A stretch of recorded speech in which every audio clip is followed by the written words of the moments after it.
Hello everybody, welcome to another Rick's Picks. Today I'm going to be doing my review of the Masters of the Universe New Etheria figure Dragster. So what I'm going to do is I'm going to take a look at them in packaging, then I'm going to take a look at the figure and its accessories, and then I'm going to give you my thoughts on them. So without any further ado, roll that intro.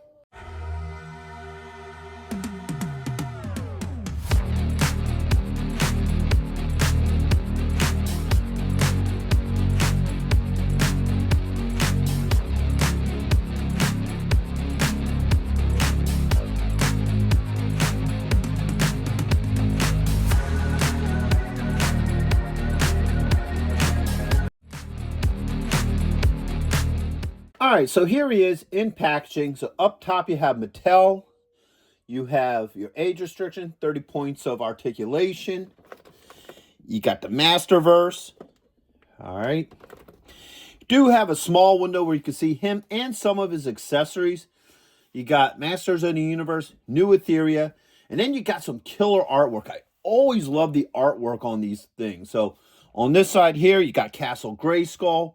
You have him rolling into action. If you look right here, you got He-Man and Extendor, which is pretty neat. So I'm guessing if they show Extendor, he's probably going to be coming to this line sooner or later. Come around here. You can see Grizzlor behind him, so that's really cool.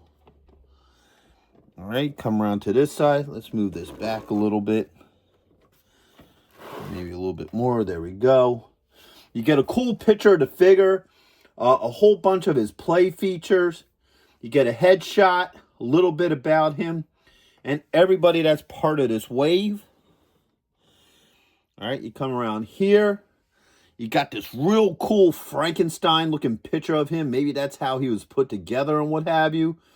And you can see his face. Now, if you're looking at his face, he almost looks like one of the Serpent Men. You know, like one of King Hiss's guys. So I'm wondering if that's what he is. He's one of them converted into a Horde Trooper, which would be pretty wicked if that's the story behind him. So, come back around to the front. And underneath, you got your legals. So, with all that being said, let's open him up and see what he's about. Okay, so here he is, out of packaging. Now, the first thing we're going to do with him is go through his points of articulation. So the head does move. Get some good head movement. Got a shoulder joint with a swivel, an elbow joint, and a wrist joint. All right. Get this other arm up. He does have a swivel here at the hips. All right. A thigh joint with a swivel. A knee joint. Oh, man. Holy cows. That is tight. Jeez.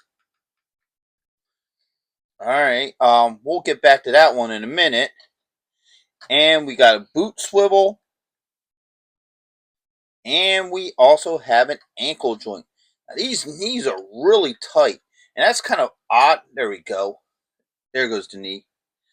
Looks like there's a little bit of discrepancy here. You can see the discoloration in there. Probably when they painted it or molded it, you know, kind of bonded a little bit there. But it does move now. All right, let's see how well the other knee does. If there's that same issue there. Yeah. So the knees are really tight on him. So you may want to be careful with that. And that's weird because usually most of your Masterverse figures aren't that tight, but it is what it is. So at least we got the knees to move. You may want to use hot water on it. That's your discretion. But yeah, those are definitely really tight. So now let's start getting into his finer details. First off, the head sculpt. I'm loving this head sculpt. I think he looks really neat. I like that he has the Horde logo on the top of his helmet there. In fact, I'll even bring him forward a little bit so you can see it a little bit better. I love this whole helmet design. I like how you can see the eyes and stuff in there. Though I do feel like the tusks on either side kind of makes it a little bit hard to see the face sculpt, but they still look cool all the same. I do like the overall look to it. All right. Back around to the front again. And then this other side. Alright. Now this guy is full of detail. Like, let's look at this body. So first off, let's look at the wheel. The wheel does move. But if you look at the treads, it's actually the Horde emblem in there. That's pretty cool. That's nice attention to detail. The same with these hoses going in there. And you got the Horde logo above the wheel. Alright. You got your Horde style belt. I think these these thigh pieces, I think are designed to be like brakes for him. You know, like as he's rolling, you know, he puts the legs down and then that would break him. All right, coming around to this side, move this arm down. Now you can see all this detail like hoses in his arms and all this mechanical work in there. So that looks pretty cool. I do like that. Even his back, you can see like the hoses coming, but then you see like these wires that are going into his backpack piece, which we'll look at in a moment. And then back around to this side and back to the front. So overall, he has a lot of really cool details to him. So next, we're going to start going through his different accessories. So he has this backpack piece here. All right, it's like an engine mount. It can also be turned into a gun. All right, so it could be considered a double laser and also engine part. And then he comes with two wheels. So he has this wheel here. All right. And you got this wheel here. So let's see how all this works with them. So let's start with the exhaust slash laser gun here. All right. Work that into the hand here. All right. So if you want to use it as the gun, you can. I think I would have liked him to also have come maybe with some sort of small hand laser or something other than this. Now, I don't know if the original figure that this pack turned into a gun or whether that's something they just decided for this particular figure, but I don't know. I feel like he could have done better with an alternate weapon to go with him, like maybe like a Horde crossbow, the iconic Horde crossbows. That would have been cool to see come with him. But let's see how well this works on his back. Spin him around. All right, you see the two plug-in holes. That plugs in back there just like that. No issues. Now you got the upper part of your engine. All right. Now let's get these wheels on them.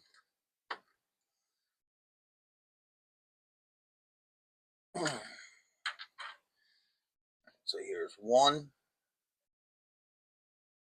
And here's two.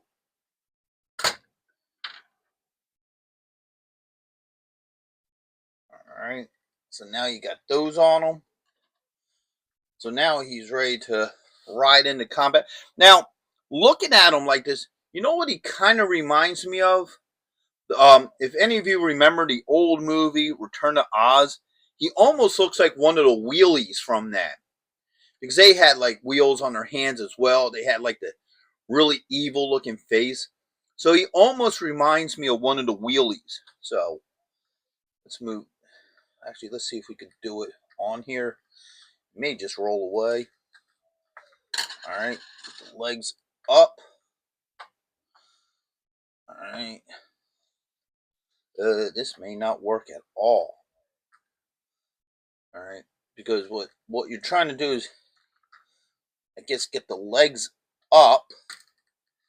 You know, like this. Because you're supposed to sit on these and like this, I guess. Alright, well, he's back heavy. Maybe we need to maneuver the wheels a little bit more. Bring them down a hair, I guess.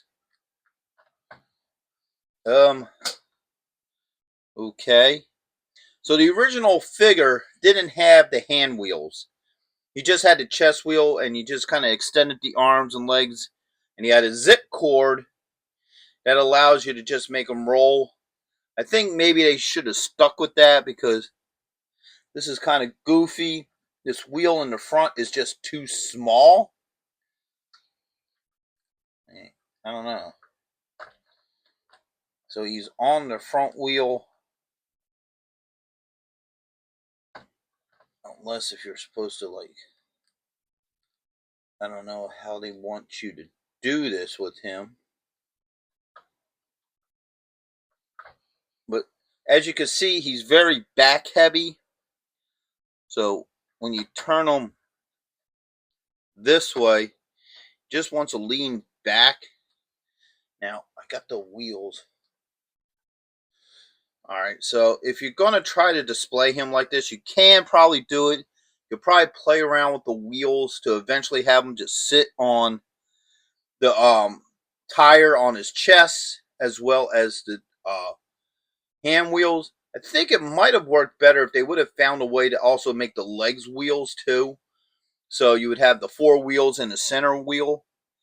That might have worked a little bit better like this, but maybe they're afraid if they did that, that'd make them too much like the wheelies and have to worry about some sort of copyright issue or something like that. So it does work, barely. You can't get the head to look all the way up. I think that would have been a nice feature too, if the head could somehow look more forward. So he's doing this riding action, but his head is like, looking at the ground. But I'm sure you could probably play around with it, and try to figure something out with them.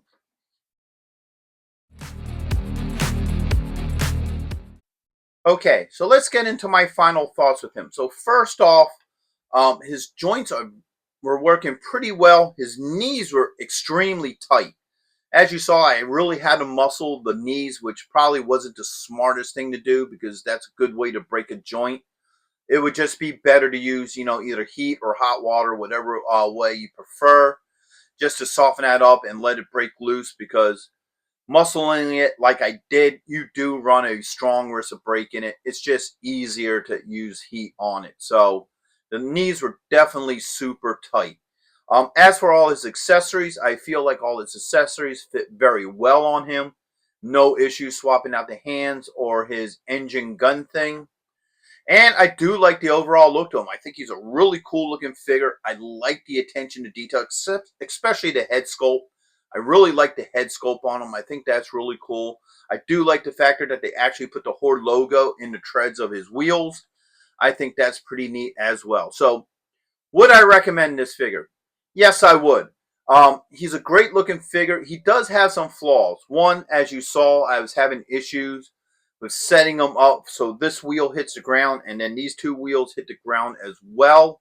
Now, the original figure only balanced on one wheel, so I guess they designed these to give them, a little bit more support.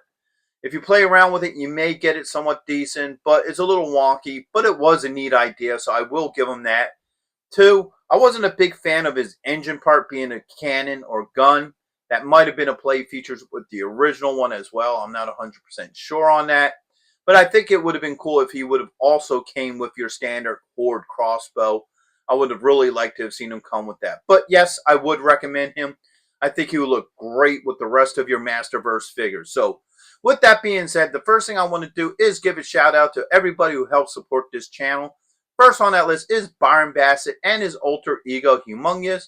He does a lot of things to help out the channel. He's been a big supporter of it for years. And he has his own YouTube channel and show that he does every Sunday. So go ahead and check out his information in the description. Also, I want to give a shout out to Action Figure Geeks. They're a Reddit channel who also helps supports this channel. And their information is in the description as well. The same as my good buddy Joe Goddard. He's been supporting this channel for some time now. And he has his own YouTube show. So, and most important, I want to thank everybody who supports this channel. Every single one of you. Everybody who likes, shares, subscribes, become members, watches these things all the way through. You people are the reason why this channel is doing as good as it is. And I thank you all very much. And I'd like you to check out my Masters of the Universe playlist and my membership program. Plus hit that like, share, and subscribe. They're all small clicks for you, but it really helps this channel grow. So until the next one, late.